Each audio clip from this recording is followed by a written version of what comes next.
12ویں جماعت کے عزیز طلباء و طالبات، السلام علیکم ورحمۃ اللہ وبرکاتہ۔ آج میں نے آپ کے لیے جس موضوع کا انتخاب کیا ہے وہ ہے مومن خان مومن، جنہیں شاعر مکر بھی کہا جاتا ہے۔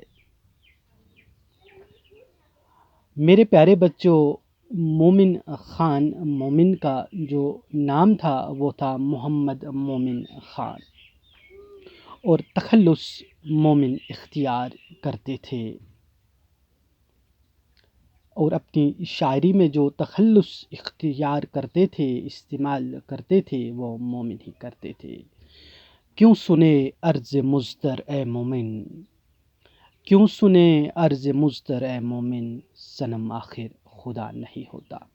بہترین طریقے سے اپنے تخلص کو اپنی شاعری میں استعمال کرتے تھے۔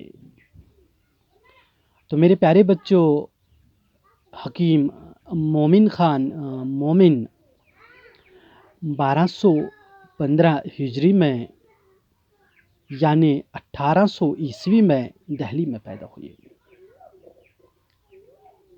میرے پیارے بچوں، مومن خان مومن کی وفات کا جہاں تک تعلق ہے، مومن خان مومن دہلی میں انہوں نے وفات پائی 1852 عیسوی میں، اور دہلی دروازہ کے باہر شاہ ولی اللہ کے خاندانی قبرستان میں دفن ہوئے۔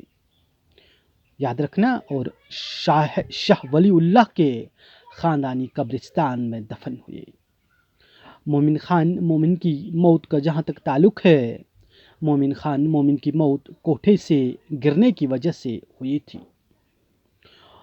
موت سے چند مہینے پہلے مومن کوٹھے سے گر پڑے تھے، جس کی وجہ سے ہاتھ پاؤں ٹوٹ گئے تھے۔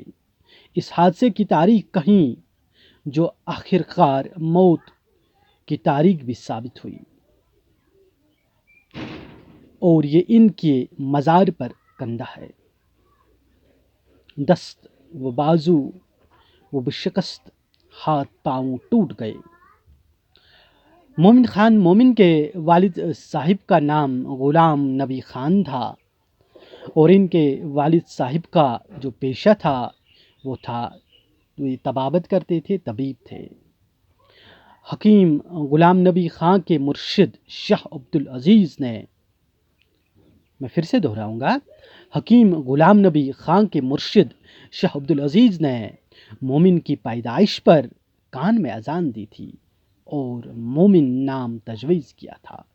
حالانکہ گھر والوں کو یہ نام پسند تھا اور انہوں نے حبیب اللہ نام رکھا تھا، لیکن آگے چل کے ادبی دنیا میں مومن خان مومن کے نام سے ہی مشہور ہوئے۔ مومن نے عربی شاہ عبد القادر اور طب اپنے والد حکیم غلام نبی خان سے پڑھی تھی۔ مومن ریاضی، نجوم، موسیقی اور شطرنج میں بھی مہارت رکھتے تھے۔ مومن کو علم رمل اور تاریخ گوئی میں بھی مہارت حاصل تھی، یعنی پہلے ہی پیشن گوئی کرتے تھے کہ کب کیا ہوگا۔ مومن کی شاعری کے استاد شاہ نصیر تھے۔ بڑا یاد رکھنا، مومن کی شاعری کے استاد شاہ نصیر تھے۔ مومن مسلکن وہابی تھے اور حافظ قرآن بھی تھے، ماشاءاللہ۔ مومن نے 2 شادیاں کی۔ پہلی شادی 1833 میں ایک زمیندار خاندان کی لڑکی سے ہوئی، لیکن نباہ نہ ہوئی اور علیحدگی اختیار ہوئی۔ مومن کی دوسری شادی خواجہ میر درد کے خاندان میں ہوئی۔ ان سے ایک لڑکا نصیر خاں اور ایک لڑکی محمودی بیگم ہوئی۔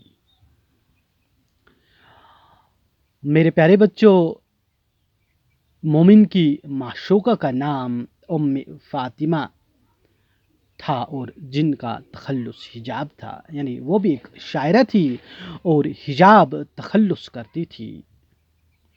مومن نے ان کا ذکر اپنی ایک مثنوی میں کیا ہے اور ان کا کردار بھی وہاں پر پیش کیا ہے۔ معاملہ بندی مومن کے کلام کا خاص وصف ہے۔ مومن کی غزلوں کا دائرہ حسن و عشق تک محدود ہے، یعنی مومن نے اپنی غزلوں میں حسن و عشق کو ہی پیش کیا ہے۔ وہ جو ہم میں تم میں قرار تھا تمہیں یاد ہو کہ نہ یاد ہو، وہی یعنی وعدہ نباہ کا تمہیں یاد ہو کہ نہ یاد ہو۔ تو اس طرح سے ہم دیکھتے ہیں کہ مومن اپنی غزلوں میں عشقیہ باتوں کا ہی اظہار کرتے تھے۔ مومن پہ مزید گفتگو ہوگی، مومن کے حوالے سے، ان کی زندگی کے حوالے سے، ان کی شخصیت کے حوالے سے، ان کے ادبی کارناموں کے حوالے سے، ان کی غزلیات میں ان کی خصوصیات کے حوالے سے، ان کے کلام میں کیا خصوصیت تھی، اس پہ مزید بات کریں گے، دیکھیں گے کہ مومن کس پایہ کے شاعر تھے۔ تو اس حوالے سے آنے والی ویڈیو کلپ میں اور باتیں ہوں گی مومن کی زندگی کے حوالے سے۔